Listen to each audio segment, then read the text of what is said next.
տեսեք դուք ձեր զեկույցում ասացիք, որ կուսակցության ուխտի խախտման մեջ մեղադրանքներ կան, բայց որևէ ապացույց չեն բերում։ Եթե այդ ապացույցները, չգիտեմ, որի մասին սպառում են իշխանականներ, ասում են ԴՆԹ անալիզներ կբերենք, չգիտեմ ինչ, եթե նետեն դաշտ հանրայի եւ ասեն, ահա, ապացույցները կան, բայց մեր սահմանադրությամբ պետությունը եկեղեցու ու ներքին գործերին չպետք է միջամտի։ Հիմա դրան ինչ պետք է հաջորդի, արդյոք կարող են դրանից հետո այսպես մտնել եկեղեցու այդ գործերի մեջ եւ փորձել իրենք հաստատել հոգեվոր իշխանությունը։ Շնորհակալություն։ Second question is, you mentioned in your report about that evidence that they have to present, and so but now they're talking about they can present DNA analysis, to show some evidence. So, but the Constitution of Armenia clearly states that the state should not interfere in the church affairs. So, how do you think that?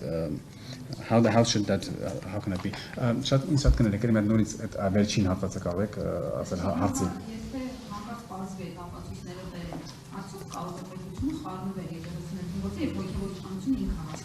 Oh, so if those evidence is presented, if they present evidence, can actually the state interfere in the church's affairs and actually establish religious authority, the church authority? Can the state do that? No. In that case? And we are not Armenian legal experts, but as you say, the Armenian constitution does not allow this. And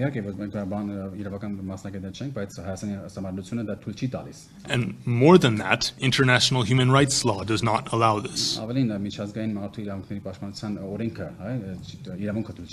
The European Court of Human Rights has ruled that the binding international human rights covenants do not allow governments to interfere in religious organizations' free choice of their own leaders.